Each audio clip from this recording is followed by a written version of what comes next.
Have you ever been to a party where the music is so loud you can feel it? I don't mean just the beat in your mind. Sometimes you can literally feel the vibrations of the music in the floor or other objects. People often like to blast their music from their cars on the highway, causing unpleasant buzzing in the vehicles nearby. But how do we get sensations like these from music playing so far away? How can music travel from somebody's speakers and cause such powerful vibrations in other objects? To answer this question, let's explore what we mean when we say the word vibration.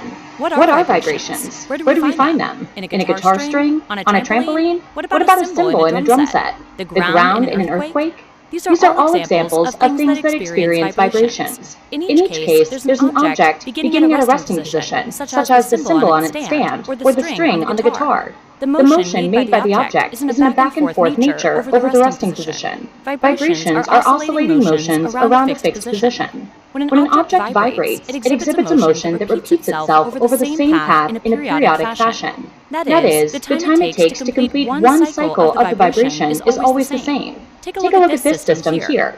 We have a mass being suspended from a spring. When the system is at rest, the mass just sits there in the air, stretching the spring to a certain extent because of its weight. But if someone pulls the mass down a little and lets go, the mass springs upward past its resting position and then oscillates up and down at a certain frequency. If we plot its position over the course of time, we see that there is a very regular, periodic nature to its movement. This nature is best represented in the form of a wave. The wave is a disturbance that travels through a medium from one place to another.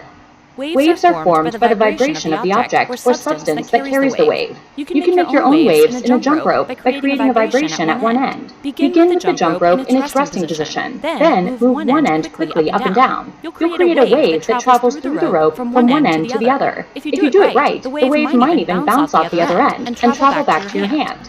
All waves are caused by some type of vibration. Vibrations cause a disturbance in the medium that becomes the source of the wave. Think about water waves formed when you throw a rock into a pond. The rock hitting the surface causes the water to vibrate. This vibration disturbs the surrounding water, creating waves that move outward from the point of the rock's impact.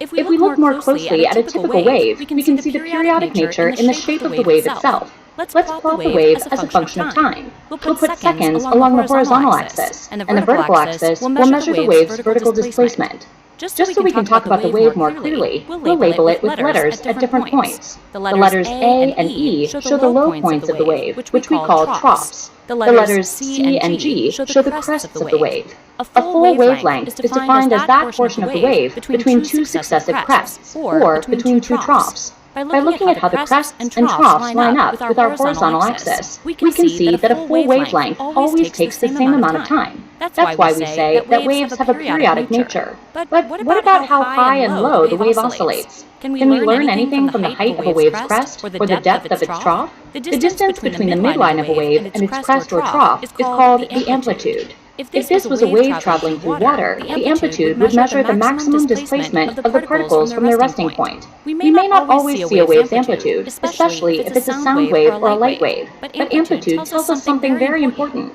It's a measure of how much energy the wave is carrying. As the particles in the medium move up and down with the wave, they transfer energy in the direction that the wave is moving. Let's go back to that rock you threw into the pond. The waves moving outward from the rock's point of impact will eventually reach the shore. They're transferring energy from the place where you impacted the water and carrying the energy onto the shore. So, waves transport energy. But do they also transport matter? Imagine that a duck was sitting on the pond at the time you threw in the rock. Your water waves would flow outward toward the shore, but would they carry the duck in to shore as well? Of course not.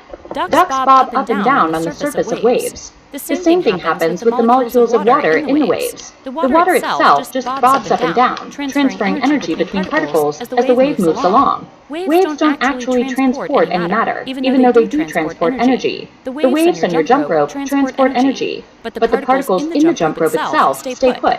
Sound waves carry energy through the air, but the air itself doesn't go anywhere. So, waves transport energy without transporting matter. The best way to experience this concept is through sound. When that driver blasts his music right next to you at a stoplight, the energy of the sound rattles your car without transferring any material your way. The same is true for the music at that party. We now know that sound waves carry energy from the music source, the vibrating speakers, toward the people and objects around them. They transfer this energy to the floor, the walls, and the ears of all the partygoers. Like all waves, sound waves carry energy without carrying matter. So, even though they transfer energy to other objects, they don't transfer any amount of mass or particles.